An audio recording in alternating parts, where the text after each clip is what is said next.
आता है डीलर से, और डीलर एक बड़ा एजेंट होता है, उसके पास से सामान लेके आता है। लेकिन कोई भी प्रोडक्ट की मैन्युफैक्चरिंग करने का काम एक कंपनी करती है। कंपनी कोई भी प्रोडक्ट जब मैन्युफैक्चर करती है तो उसकी एडवर्टाइजमेंट टीवी पर या अखबारों में दिखाई जाती है।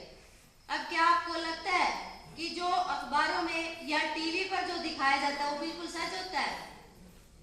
क्या लक्स की साबुन लगाने से कोई गोरा हुआ है? लेकिन फिर भी हम वही यूज करते हैं, फेयर एंड लवली यूज करते हैं, पॉन्ड्स की क्रीम को यूज करते हैं, जबकि हमें पता है कि ये लोग 99% झूठ बोल के लोगों को फंसा रहे हैं। मान लो कंपनी जब ऐड करवाती है तो C&F को भी पता होता है कि कंपनी ने ऐड दिखा दी, अब ये मिलावट का काम भी शुरू कर देते हैं। इस मिलावटखोरी से बचने के लिए कंपनी ने एक ऐसा तरीका निकाला है जिससे हम इस स्वास्थ्य को ठीक भी कर सकते हैं और मिलावट के जहर से बच सकते हैं। मान लो अगर कोई प्रोडक्ट कंपनी ने 200 रुपए का बनाया, क्या इस ग्राहक को 200 का मिल जाता है? इसको 400 का या 500 का मिलता है, यानी कि एक ग्राहक की 50% इनकम इन बिचौलियों में चली जाती है। ये है traditional business, wrong concept of marketing. लेकिन RCM ने मिलावट के जहर से बचने के लिए और इस बिचौलियों के जो बीच में पैसा जाता है उसको बचाने के लिए एक ऐसा तरीका निकाल दिया। कुछ दूरी पर कंपनी को आगे कर दिया और कुछ पर कस्टमर को बुला लिया और आपस में इनको कनेक्ट कर दिया।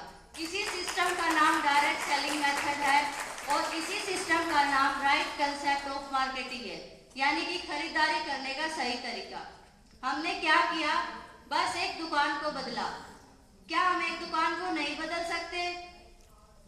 क्योंकि जिस दुकान से हमें फायदा हो रहा है, हमारी जनरेशन को फायदा हो रहा है, हमें सुरक्षा मिल रही है, सब कुछ जब हमें एक ही प्लेटफॉर्म के अंदर मिल रहा है तो भी हम ट्रेडिशनल बिजनेस के पीछे भाग रहे हैं, इस सिस्टम को समझना ही नहीं चाहते। ये एक ऐसा सिस्टम है जो किसी की एज नहीं पूछता, किसी की क्वालिफिकेशन नहीं पूछता, किसी का घर नहीं पूछता, किसी की जाति नहीं पूछता कि इसके अंदर कौन किस जात से है। ये एक ऐसा मिशन है जो हर घर के हर इंसान को कामयाब कर सकता है। तो ये डायरेक्ट सेलिंग मेथड में हमें इसीलिए काम करना है क्योंकि आने वाली जो जनरेशन है उसके पास भी नौकरियां नहीं है, लगभग मजबूरी में होके हमें भी इस सिस्टम के अंदर आना पड़ेगा। इससे अच्छा है कि हम आज ही इस सिस्टम को समझ ले और अपने घर घर हर रिश्तेदार के पास, हर फैमिली मेंबर के पास इसको पहुंचा दे।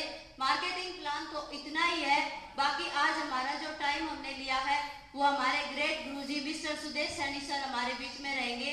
वो एक ऐसे गैजेटेड ऑफिसर है, अगर उनको RCM करने की जरूरत है तो हम तो उनके आगे कुछ भी नहीं है। तो मैं फिर से एक बार हंसराज सर का वेलकम करती हूँ। प्लीज सर, वेलकम आपका स्टेज पर।